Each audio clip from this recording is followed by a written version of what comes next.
Reflect Tamil Nadu செய்திகளுக்காக செய்தி வாசிப்பவர் பாரதி கண்ணையா. தூத்துக்குடி மாவட்டம் கோவில்பட்டி அருகே நாலாட்டின் புதூரில் உள்ள ஸ்ரீதேவி பூமாதேவி சமேத ஸ்ரீ கரியம்மாள் அழகர் திருக்கோவில் பழமையானது. பல்வேறு சிறப்புகள் கொண்ட இத்திருக்கோவிலுக்கு கும்பாபிஷேகம் நடத்த முடிவு செய்யப்பட்டு திருப்பணிகள் நிறைவடைந்த நிலையில் திருக்குடமுழக்கு நன்னீராட்டு விழா இன்று வெகு விமர்சையாக நடைபெற்றது. இதனையொட்டி சிறப்பு யாகசாலை பூஜைகள் நடைபெற்றன. இதனைத் தொடர்ந்து யாகசாலையில் இருந்து புனித கலச நீர் அடங்கிய கலசங்கள் மேலத்தாளங்களுடன் எடுத்து வரப்பட்டு ஸ்ரீதேவி பூமாதேவி ஸ்ரீ கரியம்மாள் சுவாமி விமான கோபுரம், மூலஸ்தானம் மற்றும் பரிவார தெய்வங்களுக்கு மகா கும்பாபிஷேகம் சிறப்பாக நடைபெற்றது. இதனைத் தொடர்ந்து சுவாமி அம்பாளுக்கு மகா அபிஷேகம், சிறப்பு அலங்கார தீபாராதனைகள் நடைபெற்றன. இதில் சமூக நலத்துறை, மகளிர் உரிமைத்துறை அமைச்சர் கீதா ஜீவன் மற்றும் முன்னாள் அமைச்சர் கோவில்பட்டி சட்டமன்ற உறுப்பினர் கடம்பூர் ராஜு மற்றும் தமிழகத்தின் பல்வேறு பகுதியில் இருந்து வந்திருந்த ஏராளமான பக்தர்கள் கலந்து கொண்டனர். பக்தர்களுக்கு புனித நீர் தெளிப்பதற்காக ட்ரோன் ஏற்பாடு செய்யப்பட்டிருந்தது. அவ்வாறு புனித நீர் தெளிக்கும் போது திடீரென ட்ரோன் பக்தர்கள் தலையில் விழுந்ததால் பரபரப்பு ஏற்பட்டது. ட்ரோன் விழுந்ததில் தேனி மாவட்டம் காமராஜபுரம் பகுதியைச் சேர்ந்த மும்மூர்த்தி மற்றும் அவரது துணைவியார் சாரதா இருவரும் காயமடைந்தனர். இருவரையும் போலீசார் மீட்டு சிகிச்சைக்காக கோவில்பட்டி அரசு மருத்துவமனையில் அனுமதித்துள்ளனர். இதற்கிடையில் அரசு மருத்துவமனையில் சிகிச்சை பெற்று வருபவர்களை முன்னாள் அமைச்சரும் கோவில்பட்டி சட்டமன்ற உறுப்பினருமான கடம்பூர் ராஜு நேரில் பார்வையிட்டு ஆறுதல் கூறினார். கோவில்பட்டியில் இருந்து எமது சிறப்பு செய்தியாளர் சிவராமலிங்கம்.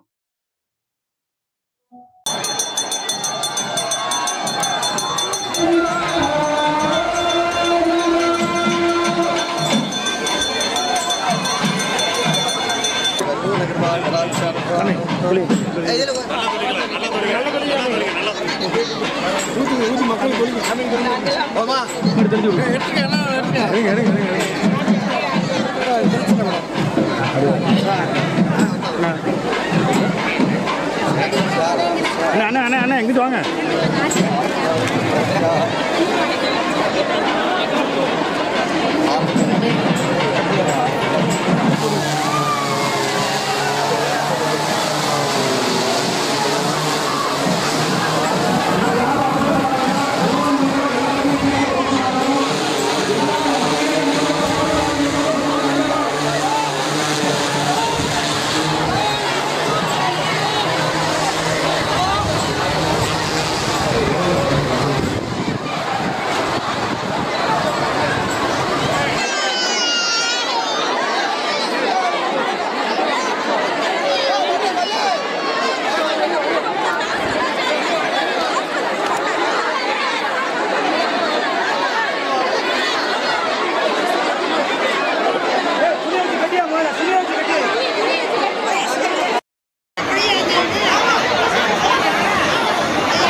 சொல்லு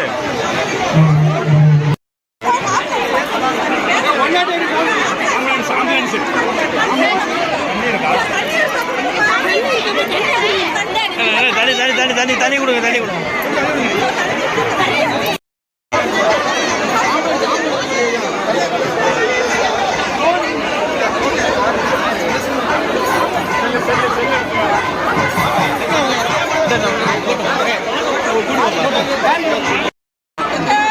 இது பண்ணிட்டு இருக்காங்க.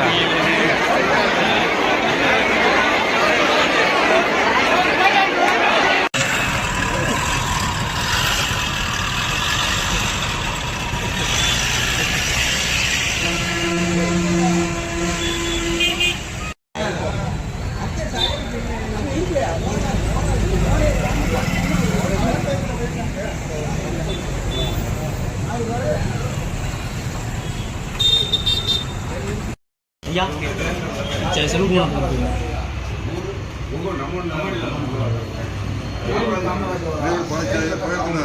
தம்பி ரவி 41 வருஷம் விட்டு மாசி பசங்க ஒட்டினே வந்தாங்க. இப்போ பாம்புக்கு அவங்க அது வச்சு சாமி 11,000 வச்சு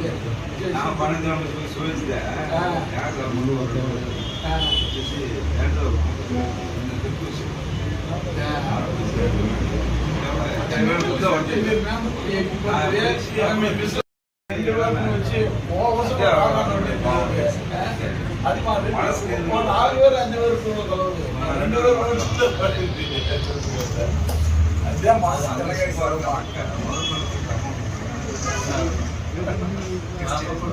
அமைச்சர்